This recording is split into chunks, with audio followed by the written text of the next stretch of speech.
Rolling. Hey, so that's my room. Whoa. Come on. Go in.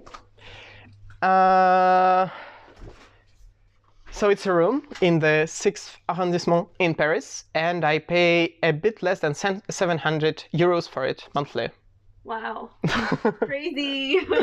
Well, that's my life.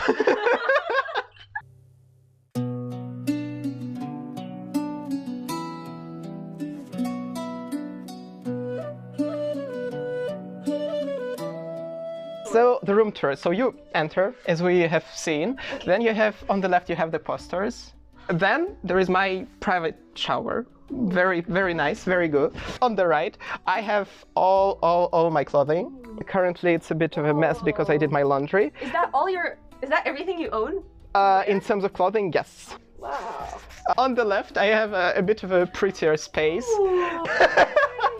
Yes, people, like, let's say it's a conversation starter, it's a gift from my friend. On this side, I have mixed my pictures and some presents.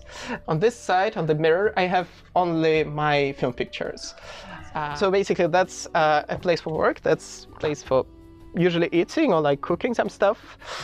And you kind of can see the priorities in my life, because you see the amount of space I have and just count the number of computers I have. 1, 2. 2. Very. What? This you found on the street? Yeah, like I found a screen and yeah. Oh, God. Well, there's a lot of self-appreciation in this. This is not self-appreciation. It's appreciation from my mom, because it's a calendar she made for me.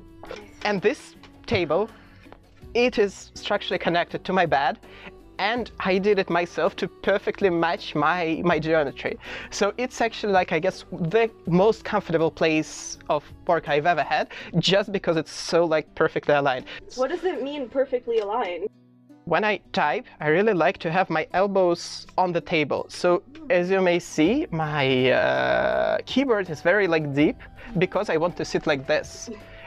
Also a fun fact that I think almost half of the stuff you see here, I literally found on the streets. For example, this chair, I found it in Aix-en-Provence. The chair you are currently sitting on, I found it on the street, but of Paris. The computer I also found on the street. This thing from the street. This thing from the street. This, it used to be a table, and now it's just the dining plate. Oh, that's so cool. The fridge is not from the street, but I bought it for 30 euros on Le Bon Coin. Yeah, it was very hard to transport it because it didn't fit the elevator. We had to carry it 6 floors up. Then there is the kitchen, so it's very, very comfy, because literally a half a meter separates me from work to cooking. So I have the induction stove, the coffee pot, mocha pot, and that's all the stuff I have. Well, some spices and stuff. Also, most of this stuff I found on the streets or in the dormitory when I lived there. Yeah. Spices, did you find them on the street? No, spices, I bought them. Some of this one I either found on the street, or it was given to me by a friend who was moving out in Aix. There is the window. You see the rooftop on this side, but if you turn to the left, then you have a very cool view of Parisian roofs. Wow. So yeah, the bunk bed, all the furniture, did Yes, you it's bring mine. it in? Yes. It was the only thing that was here was this, and that's it. Everything else was completely empty, but the flat was also renewed. I'm the first guy to live here. Hallway? Hallway, yeah. So there is the elevator. It's the size of my fridge. Stairs, it was renovated recently. Now it's very pretty, as you may see. There is a rooftop access. Yay! Yeah, the cameraman is very excited.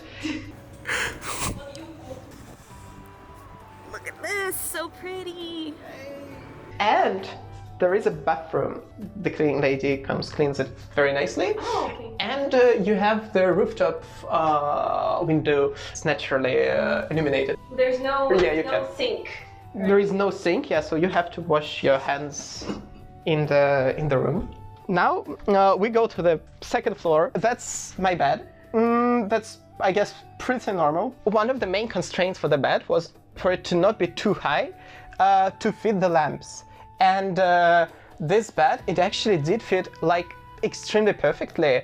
Tell me, what was the hardest part about moving here? Well, like when you have to host someone, that gets a bit complicated because like the problem is that they do not have, not that they don't have space to sleep, but if someone is sleeping, for example, I cannot open the fridge.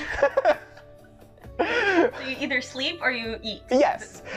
But honestly, everything else was pretty nice because I've heard many people telling me like, what the hell, like 9 square meters, you're gonna be like depressed as hell, you're gonna be like feeling yourself like in prison.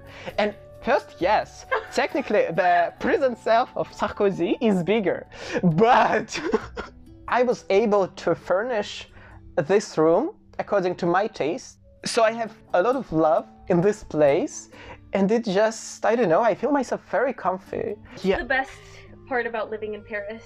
The second time I moved in, so to this apartment, I understood that I just need the people around me to like feel myself, I don't know, useful, like in a flow. Because for many, the best place to live would be, I don't know, like a cabin in the middle of the forest, zero distractions, just like close to nature and stuff. But for me, I think it's honestly not the case. I want to be among people. I want to like have the metro. I want to have something constantly happening around. And Paris is also like a very beautiful city. Like sometimes, I don't know, you feel yourself like extremely down, depressed, life is shit, whatever.